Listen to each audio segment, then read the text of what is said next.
Our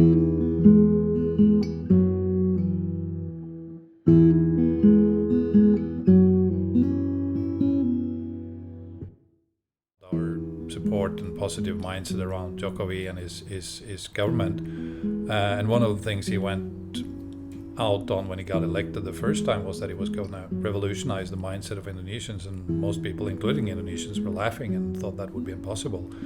But you've seen constantly through the whole process that happens, and you've seen a massive mindset change, in particular central government, and that now starts to trickle down into the provincial and regency government, where efficiency, service, pride more than anything comes into play. And you can see that people are changing their mindset too. You know, they're looking upon their country and their partners in business, educational system, and so on with a very different mindset and view.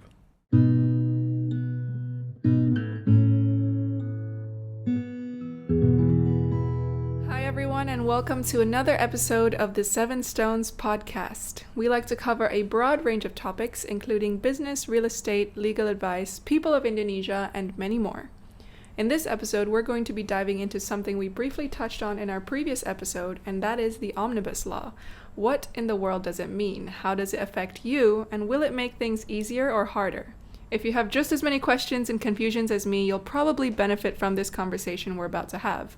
So I'm going to get straight into it and hand it over to the wise old men sitting with me here today. Steady on with the old. I kind of felt like I never left. So what is the Omnibus Law?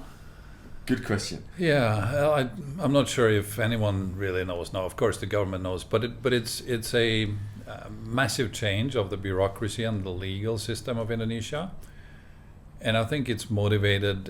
Indonesia really wants to step up to it and be a competitive economy that attracts foreign investors in particular, but also makes it easier for domestic investors to operate.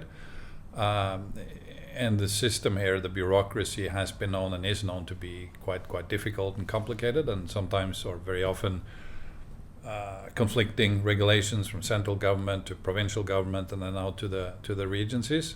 So things takes a lot of time, and again, I think Indonesia is on what we talk about too, a roadmap for their own future and where they want to go with this, and to attract and to do leaps forward on the investment ease of doing business in Indonesia. There's mainly 3 or 4 aspects that holds Indonesia back on that. One is education, and we know that that's now being revolutionized. They have a very young, energetic minister, and they're opening up for foreign institutions to come in. Same thing happened with the health department, which is another big thing, the general health for people. And then infrastructure, and then last, the regulations. So the estimations was that if Indonesia was going to revolutionize or change the legal system, this would take something up to maybe 10-15 years with the normal speed of pushing this through the National Assembly and different socialization process. So they've tried to take everything into one big animal and push it straight through to the National Assembly. So it's a 1,000 pages long document. It's 15 different legal structures in there, and a lot of chapters into it.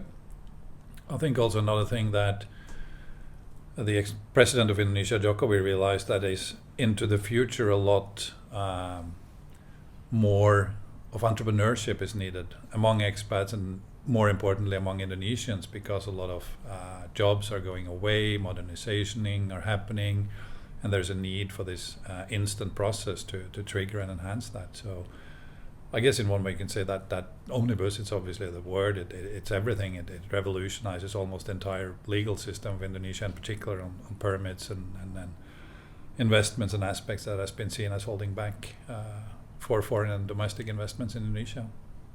So it's a tying up of loose ends sort of law. Yeah, getting rid of a lot of unnecessary red tape as well.